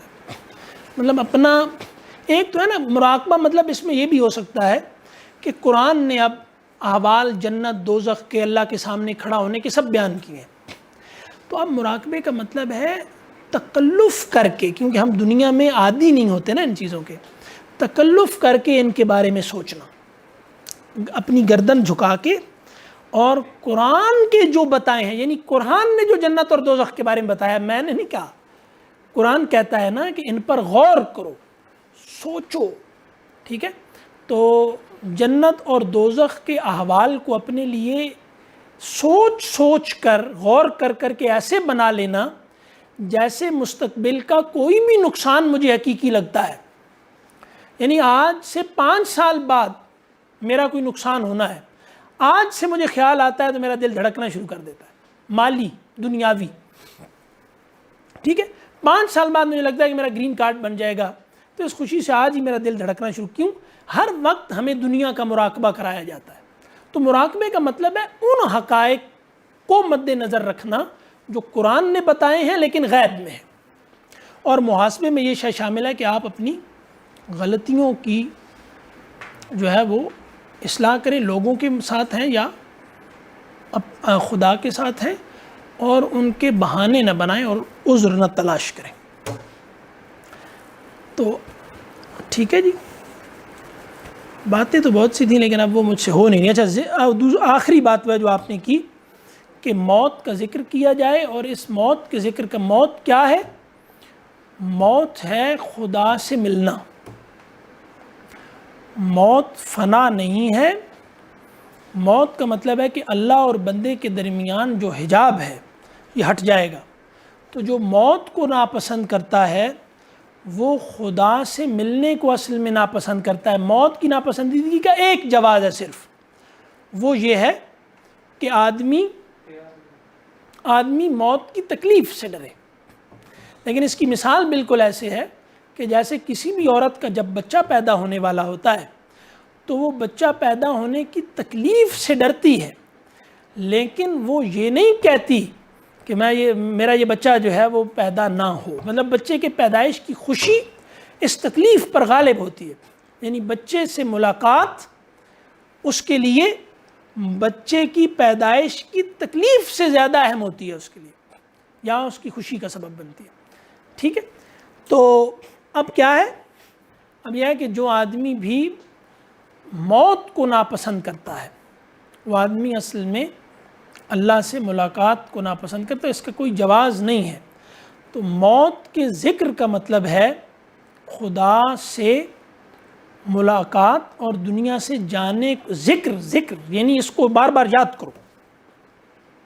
اور اس کا ایک اور مطلب ہے کہ طول عمل یعنی لمبی امیدوں کو چھوٹا کرو۔ لمبی امیدیں باندھنے والا آدمی خدا کی طرف نہیں آتا۔ طول عمل، لمبی امید، یہ آدمی کو غافل کرتی ہے۔ آج میرا ویژن 2020 کیا ہے، اس کو چھوڑیں۔ آج میری ذمہ داری، اب لوگ کہتے ہیں اس کے بغیر ترقی نہیں ہوتی، آج میری ایک ذمہ داری ہے، اپنی آج کی ذمہ داری کو پورا کریں، اسی سے آپ کا مستقبل پیدا ہوگا، بس یہ کافی ہے۔ ٹھیک ہے جی۔ اور سونے جاگنے کی دعاؤں میں آپ دیکھ سکتے ہیں کہ رسول صلی اللہ علیہ وسلم نے کیا فرمایا کہ سونے کی دعا میں بھی موت کی یاد موجود ہے، جاگنے کی دعا میں بھی موت کی یاد موجود ہے۔ تو یہ تو ہو گئی آج کی گفتگو، اور یہ آج میں نے بہت مشکل سے کیا، اس کا سبب کچھ لوگ ہیں۔ تو بہرحال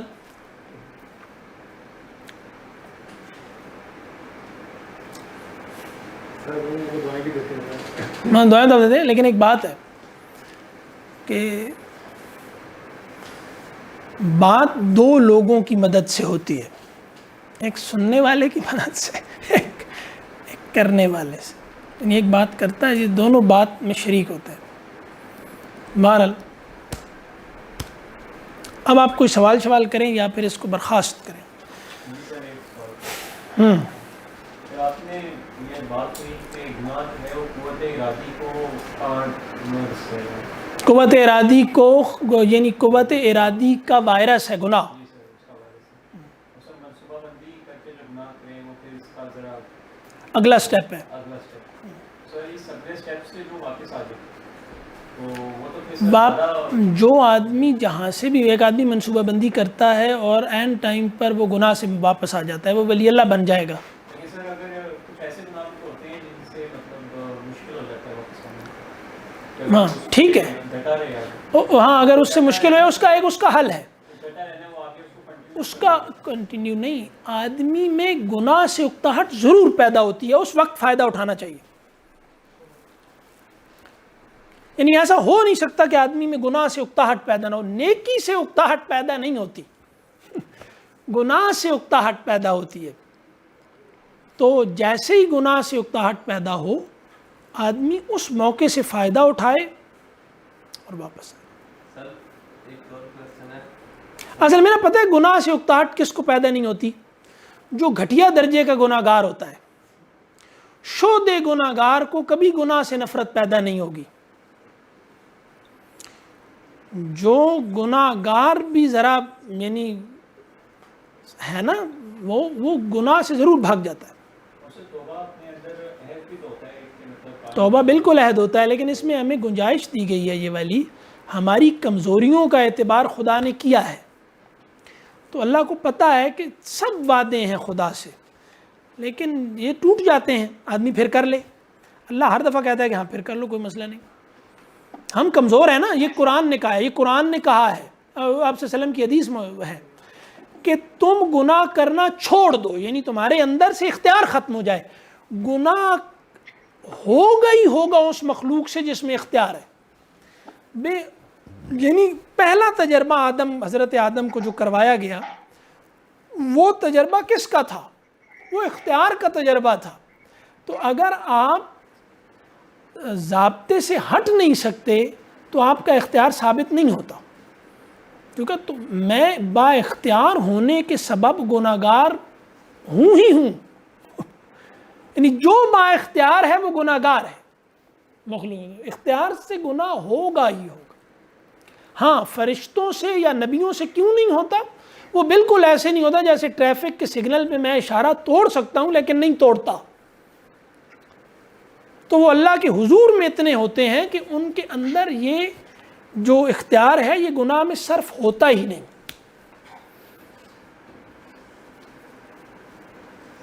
جی ایک سوال تھا یہاں پر. جناب وقار صاحب. جی یہ اکثر یہ ہوتا ہے کہ نیکی کا جو محرک ہے وہ ہمارا جنت اور دوزخ کا کنسیپٹ بن جاتا ہے، اللہ کی رضا نہیں رہتا. تو اور اللہ کی رضا پس منظر میں چلی جاتی ہے اور لالچ اور انعام کا جو تصور ہے وہ سامنے آ جاتا ہے. اس صورت میں اللہ میں کیا کرنا چاہیے؟ اس صورت میں اپنے اس تصور کو سمجھنا چاہیے کہ جنت اللہ کی رضا کا مقام ہے اور دوزخ اللہ کی ناراضگی کی جگہ ہے. جنت مانگ رہے ہوتے ہیں تو اللہ کی رضا مانگ رہے ہوتے ہیں، اور جب ہم جہنم سے بچ رہے ہوتے ہیں تو اللہ کی ناراضگی سے بچ رہے ہوتے ہیں. اب آپ دیکھ لیں نا کہ یہی ساری باتیں اب اللہ اور ہمارے تعلق میں ہیں نا، تو یہ باتیں اب ہمیں بور کرتی ہیں. یہ باتیں ہماری دلچسپی کا موضوع نہیں ہیں. تو حضور نے فرمایا ایک جگہ کہ اگر ان لوگوں کو گائے کا ایک کھر بھی ملتا تو یہ دوڑ کر مسجد میں آتے. تو اب ہمیں یہ ہماری اب اس سے نکلنا کیسے ہے؟ اس سے تکلف کر کے نکلنا ہے. کوئی بینڈ باجا نہیں بجایا جا سکتا کہ ایسے کوئی تماشے کیے جائیں کہ لوگوں میں دلچسپی پیدا ہو. اس کا حل ایک ہے کہ ان موضوعات کو اپنے لیے اہم بنایا جائے، تو پھر ہی اس میں کچھ ہوگا. سر آپ نے فرمایا تھا کہ یہ تندرستی اگر بندہ اپنے آپ کو تندرست کرے اللہ کے نام کرتے تو بہتر افضل ہے. سر اس میں یہ ہوتا ہے کہ اگر آپ کی خاندان میں چلے کوئی بیوی بچی آپ کی مطلب کس طرح اللہ کا کام کرتے ہیں وہ اگر تندرست کرتے ہیں تو اس پہ سے ہاں اللہ کے لیے خود تنگی میں پڑنا چاہیے، دوسروں کو نہیں ڈالنا چاہیے. لیکن حضور نے اپنی بیویوں کو ڈالا ہے، یعنی بیوی پر خرچ سب سے بہترین خرچ ہے. یعنی بیوی پر لگایا ہوا مال بہترین خرچ ہے. لیکن زہد کسے کہتے ہیں؟ زہد کسے کہتے ہیں؟ حضرت ابراہیم کے حضرت یوسف کے بارے میں کہا کہ ان کے بھائی کانو فیہ من الزاہدین، اس یوسف کے معاملے میں زاہد تھے. زہد کیا ہوتا ہے؟ ہم زہد بہت سنتے ہیں کہ کسی نے ایک شعر تھا نا کہ وہ کسی شرابی نے توبہ کر لی تو اس کے دوست کہتے ہیں اسے زاہدوں کی نظر لگ گئی ہے. تو زاہد کون ہوتا ہے؟ زاہد وہ ہوتا ہے جو کم اہم کو زیادہ اہم کے لیے چھوڑ دے، اسے زاہد کہتے ہیں کہ کم اہم کو زیادہ اہم کے لیے چھوڑ دے. تو اب رسول اللہ صلی اللہ علیہ وسلم نے اپنی بیویوں کو تنگی میں ڈالا کہ نہیں؟ بات کہاں تک پہنچی؟ طلاق تک پہنچی کہ نہیں؟ قرآن صاف لکھا ہوا ہے، یہ کوئی ہے نہیں. ڈالا تنگی میں. بیویوں نے کہا کہ کشاش ہو گئی، ہم پیسے بڑھائیں، انہوں نے کہا نہیں ہے. اب بتائیے، اب میں نہیں کہہ رہا کہ یہ کریں جا کر، ہم کہہ رہے ہیں یہ آئیڈیل ہیں. جو اس دن بات ہوئی تھی آئیڈیل نہیں بدلا جائے گا. بات یہ ہے اب ہم کر سکیں نہ کر سکیں، ہمیں دیر لگ جائے یا کبھی نہ ہو سکے ہم سے، تو یہ بات کتنی بور کر دینے والی بات ہے، اس میں دلچسپی نہیں محسوس ہوتی نا موت کے ذکر میں۔ اب صبح شام کہا حضور نے کہ موت کو یاد کرو، جاگو بھی تو موت کو یاد کرو، سو بھی۔ اب لوگوں کو یہ بات لگتا ہے کوئی زندگی کی بات کریں، کوئی ہنسی مذاق کی بات کریں، کہ موت کا ذکر شروع کر دیا، تو یہ اب کیسے ہم بدلیں؟ مطلب ہم یہ اس بات کو بدل نہیں سکتے، بات یہی ہے۔ ہاں البتہ اب ایک آدمی ہے، اس کو پتہ ہے کہ میں اگر بیوی کا خرچ کم کروں گا تو اس سے گھر میں فساد پیدا ہوگا، تو نہ کرے۔ ٹھیک ہے، اب تو لوگ نماز کے لیے بیوی بچوں کو نہیں کہتے کہ گھر کا ماحول خراب ہو جائے گا، تو کیا کریں؟ مطلب میں کچھ دن پہلے کی بات ہے کہ میرے ایک کزن ہیں، وہ چھوٹے ہیں ابھی، تو وہ ہمارے گھر آئے، تو انہوں نے، اب مجھے پتہ ہے انہوں نے یہ چیزیں سننی نہیں، تو اس لیے میں بتا رہا ہوں وہ آئے تو میں نے ویسے ہی ان کی امی سے کہا کہ اس کی شادی کرائیں۔ اب وہ بہت اسلام آباد کے بہت ہی اچھے اسکولوں کا پڑھا ہوا، بہت مطلب وہ ہے، تو اس کی امی نے مجھے اشارتاً کہا کہ جو اچھے لوگ ہوتے ہیں نا وہ زیادہ ایڈوائز نہیں کرتے دوسروں کو، اور بات کیا تھی کہ اس کی شادی کروائیں، اور یہ بات انہیں پسند نہیں آئی۔ اب ظاہر بات ہے کہ ہر آدمی جانتا ہے کہ شادی میں دیر کرنے کے ضرر دینی ہیں، لوگ دنیاوی ضرر کو دینی ضرر پر ترجیح دیتے ہیں تو شادی نہیں کرتے۔ یعنی دنیاوی مسائل پیدا ہوں گے نا تو دینی، سب کو پتہ ہے، ہر ایک جانتا ہے اس بات کو کہ اس کا دین برباد ہو رہا ہے آج کل شادی میں دیر کرنے کی وجہ سے، لیکن وہ دنیا نہیں برباد کرنا چاہتا، دین بھاڑ میں جائے۔ اب یہ شرک ہے کہ نہیں؟ سب کو پتہ ہے نا؟ نہیں پتہ؟ پتہ ہے نا؟ اگر اسے شادی سے پہلے ہی دین کا نہیں پتا تو شادی کے بعد کیا دین کا پتہ لگے گا؟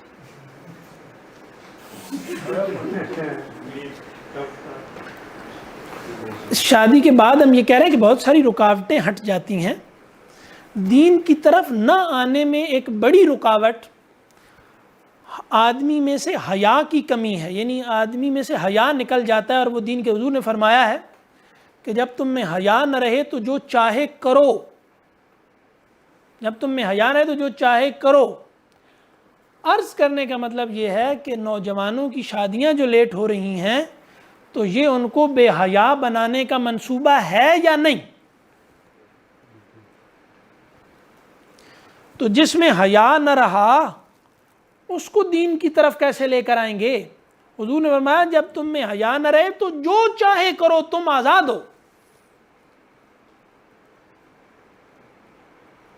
تو اب سادہ سا سوال ہے، آپ کی بات درست ہے، میں بالکل صحیح مانتا ہوں اس بات کو، لیکن اگر اس کو پہلے سے ہی کچھ پتا نہیں ہے، دین سمجھتا ہی نہیں ہے، تو اس نے بعد میں بھی یہی حرکتیں کرنی ہیں۔ اور میں ایز اے کلینیشین آپ کو کہہ رہا ہوں کہ یہ حرکتیں زیادہ شادی شدوں میں آتی ہیں۔ دیکھیں کھانا کھانے سے آدمی میں قوت آتی ہے، لیکن کھانا کھانے والے ہم نے دیکھے ہیں کہ موٹے ہو جاتے ہیں اور وہ حرکت کے قابل بھی نہیں رہتے۔ تو اب اس کا کیا مطلب ہے کہ کھانا نہ کھایا جائے؟ یعنی ایک آدمی جب کہتے ہیں کہ کھانا کھانے سے، آپ تو ڈاکٹر ہیں نا، کہ کھانا کھانے سے قوت آتی ہے بدن میں، تو دوسرے کہتے ہیں کہ یہ دیکھو یہ کھانا کھاتا ہے، یہ تو اتنا سست ہے جگہ سے ہی نہیں ہلتا۔ اب وہ اصل میں بات کس کو رد کر رہا ہے کہ یہ کھانا کھانے سے جسم میں قوت نہیں آتی اس کو، یا یہ ہے کہ محض کھانا کافی نہیں ہے لیکن کھانا بہت ضروری ہے؟ تو یہ کوئی بھی نہیں کہہ رہا کہ بے وفائی کا علاج محض یہ ہے، ہم یہ کہہ رہے ہیں کہ بے وفائی کا سب سے بڑا محرک یہ ہے۔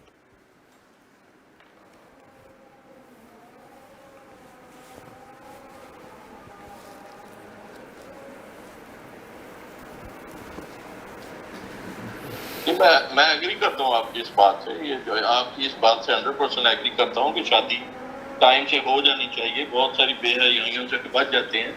لیکن اس سے پہلے ہی انہیں کچھ نہیں پتا ہوتا. ان کو دین شروع سے سکھانا چاہیے. بالکل ٹھیک. ان کا بہت بڑا رول ہوتا ہے بچوں کو صحیح رکھنے میں اور خراب کرنے میں. جب وہ دین کی طرف انہیں لاتے ہی نہیں ہیں تو جلدی شادی کرنے سے اسے کیا حاصل ہوگا؟ نہیں یہ بات بالکل ٹھیک ہے کہ دین انہیں بچپن سے سکھانا چاہیے، اور ہم خوشحال دیندار لوگوں سے یہ کہہ رہے ہیں کہ وہ اپنے بچوں کی شادی میں دیر مت کریں. میں کہہ رہا ہوں کہ خوشحال اور دیندار لوگ اپنے بچوں کی شادیاں نہیں کروا رہے.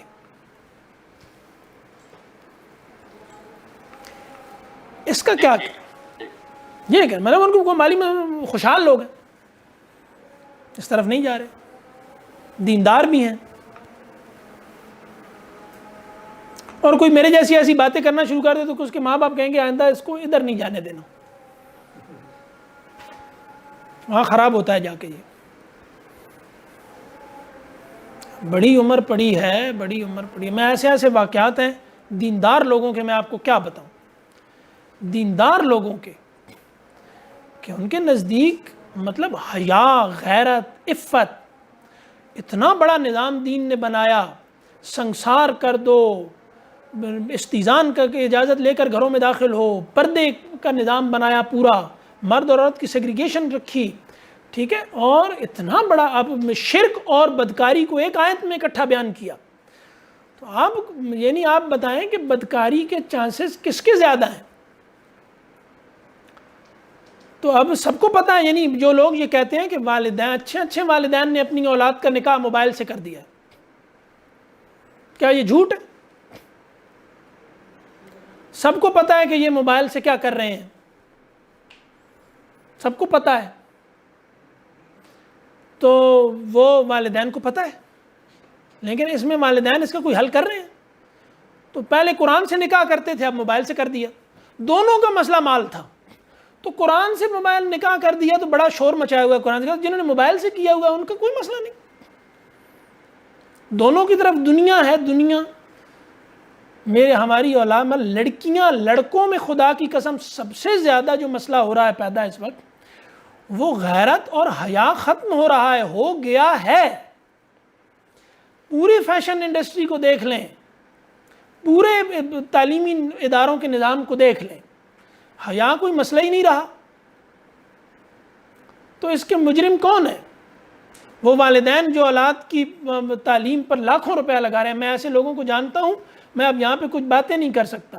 وہ دیندار ہیں، اولاد کی تعلیم پہ لاکھوں روپیہ لگایا ہے، لیکن جب ان سے یہ گفتگو کرو تو وہ جواب دیتے ہیں کہ آدمی سر شرم سے جھکا لیتا ہے کہ اب میں اس سے آگے تو اس پہ بات کوئی نہیں کر سکتا. ہم تو اس کی اولاد کی حیا پہ بات کر رہے ہیں، اس میں خود حیا نہیں ہے.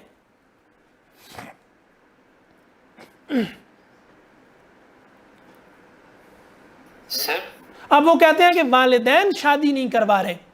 تو مطلب یہ بات میں ذرا جرت کر کے کہہ رہا ہوں، اور یہ مجھے بھگتنی بھی شاید پڑے، لیکن بہرحال میں یہ دین کا تقاضا سمجھتا ہوں کہ جن والدین کے نزدیک اولاد کا ایمان اور حیا کوئی اہمیت نہیں رکھتا، اللہ کی قسم قرآن اور حدیث اس پہ متفق ہیں کہ ان کی اطاعت واجب نہیں ہے. اصل میں بہت سارے یونیورسٹیز کے اندر بھی سوال اٹھا تھا کہ آپ لوگ ایم بی اے ایج کے لوگ پڑھا رہے ہیں تو شادی کیوں نہیں کر رہے آپ؟ تو یہ سوال میں چونکا تھا سن کے اس کا جواب کرنا، مجھے سمجھ نہیں رہی.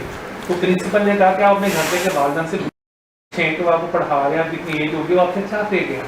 آپ سے چاہتے کیا ہے؟ بالکل. تو انہوں نے کہا کہ جی ہماری ایج ہوگی شادی کی، وہ کرتے نہیں. کہا وہ آپ سے یہ چاہتے ہیں کہ جو آپ نے انویسٹمنٹ کی ہے پہلے اس کا ریٹرن ملے.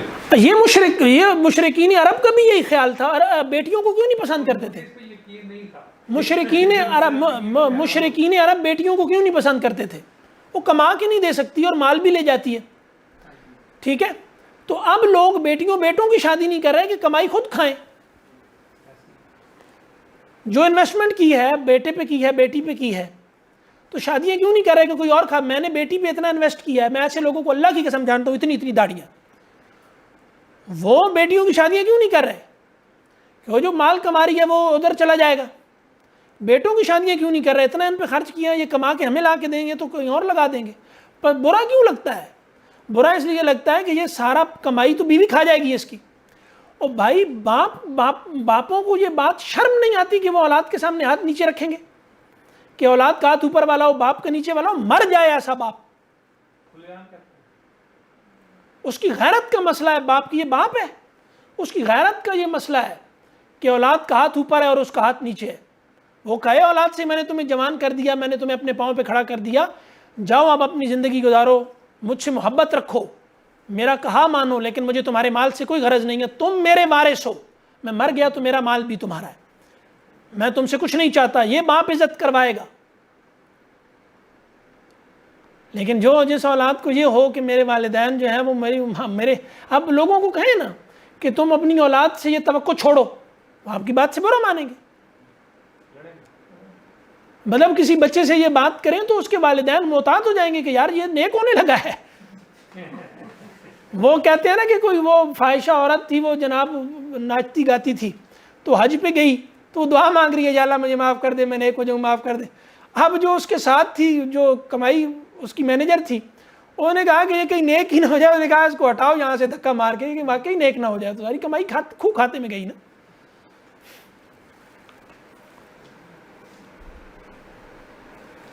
تو بس یہ ہے کہ جی سر ایک سوال تھا کہ جو یوتھ ہے وہ جو سر افورڈ نہیں کر سکتی. کیا نہیں افورڈ کر سکتی؟ سر نکاح کو, تو اپنی ڈیزائن کو کیسے قابو کرے, اور یونیورسٹی بھی جا رہا ہے اور وہ سارا ماحول بھی ایسا ہے ہر جگہ پہ, تو کیسے اپنی ڈیزائن کو کنٹرول کرے, اور ابھی افورڈ بھی نہیں کر سکتے وہ. مطلب افورڈ روزے میں تو وہ ہو گیا تھا مسئلہ, جس پہ 60 روزے آئے تھے, وہ صحابی تھے, روزے میں ان سے غلطی ہو گئی اور پھر وہ حضور کے پاس آئے تھے. تو روزے بھی حضور نے ہی سجیسٹ کیے ہیں کہ روزے رکھے جائیں, لیکن میں عرض یہ کر رہا ہوں کہ جو افورڈ نہیں کر سکتے ان کے لیے روزہ بھی رکھیں, اور یہ بھی وہ سب کچھ ہے, قرآن نے بھی اس کے حل بتائے ہیں, روزہ بھی رکھیں اور یہ وہ کریں. جو افورڈ کر سکتے ہیں, میں رو یہ رہا ہوں, ہمیشہ سوسائٹی کی اوپر کے لوگ سوسائٹی کی عادات بناتے ہیں. پردہ ملکاؤں کی عادت تھی, پردہ کرتی تھی شہزادیاں, نیچے پوری سوسائٹی پردہ کرتی تھی. آج کی ایلیٹ پردہ نہیں کرتی, نیچے پوری سوسائٹی پردہ نہیں کرتی. ماضی کی ایلیٹ پردہ کرتی تھی, یہ سب پردہ کرتے تھے. اوپر کی سوسائٹی ٹرینڈ سیٹ کرتی ہے. ہم کہہ رہے ہیں جو غریب ہیں, جو بیچارے مسکین ہیں, جو نئی روٹی بھی پوری جن سے نہیں ہو رہی, ان کو نہیں کہہ رہے. جو افورڈ کر سکتے ہیں, ٹھیک ہے, وہ کیوں نہیں, اور دیندار بھی ہیں, وہ کیوں نہیں کر رہے. میں بھائی یہ کہہ رہا ہوں, مطلب ایک آدمی ہے وہ افورڈ نہیں کر سکتا, وہ غریب ہے, اس بیچارے کا ہاتھ نہیں پڑتا, ٹھیک ہے, تو وہ روزے رکھے, اپنی نظر کی حفاظت کرے, یہ وہ بہت تدابیر ہیں, اور اچھے لوگوں کے ساتھ بیٹھے, ٹھیک ہے. لیکن ایک آدمی ہے جو افورڈ کر سکتا ہے, وہ ٹرینڈ سیٹر ہے سوسائٹی کا, ایلیٹ ہے سوسائٹی, وہ کیوں نہیں کر رہا. مطلب یہ اس پہ کبھی پھر جوش آیا تو بات کریں گے کہ اس کا ضرر جیسے شرک کا ضرر پوری زندگی کو اپنے احاطے میں لے لیتا ہے, ویسے ہی آپ مجھے بتائیں کہ جو آدمی بھی اس موجود زندگی میں رہ رہا ہے وہ بے وفائی کو کشش کی نظر سے دیکھ رہا ہے کہ نہیں. میں ڈھکے چھپے لفظوں میں کہہ رہا ہوں, جو بے وفائی کے ماحول کو کشش کی نظر سے دیکھ رہا ہے, بدکاروں اور بے وفاؤں کو, مجھے بتائیں کہ اس کی کشش اسے کہاں پہنچائے گی. تو یہ کون لوگ ہیں؟ سب سے زیادہ ان کی اکثریت کس طبقے میں اور عمر میں پائی جاتی ہے؟ ان کا تحفظ کون کرے گا؟ تو اس کا ضرر جیسے شرک کا اثر بہت بڑا ہے, پھیلا ہوا ہے, اسی طرح بدکاری کا بھی پھیلا ہوا ہے. یونیورسٹیوں کالجوں سب میں جا کے دیکھ لیں جو حالات ہیں. اور بھائی میں یہ عرض کر رہا ہوں, یہی کہہ رہا ہوں نا کہ فیملی سسٹم اصل میں سرمایہ دارانہ نظام کے راستے میں سب سے بڑی رکاوٹ ہے. اس پر کوئی گفتگو کرے آغاز, آپ بتائیں گے کہ کیسے سرمایہ دارانہ نظام فیملی سسٹم سے ٹکراتا ہے. اور بینک ہی نہیں بھرے گا. اور پھر دوسری بات یہ ہے کہ وہ روز بدلنے نہیں دیں گے چیزیں, مطلب جو کنزیومرزم چل ہی نہیں سکتا فیملی سسٹم کے ساتھ. آپ نے روز ایک موبائل بدلنا ہے, گاڑی بدلنی ہے, کپڑے بدلنے ہیں, پوری فیشن انڈسٹری فیملی سسٹم کے ساتھ چل سکتی ہے؟ تو یہ پوری سرکولیشن سلو ہو جائے گی.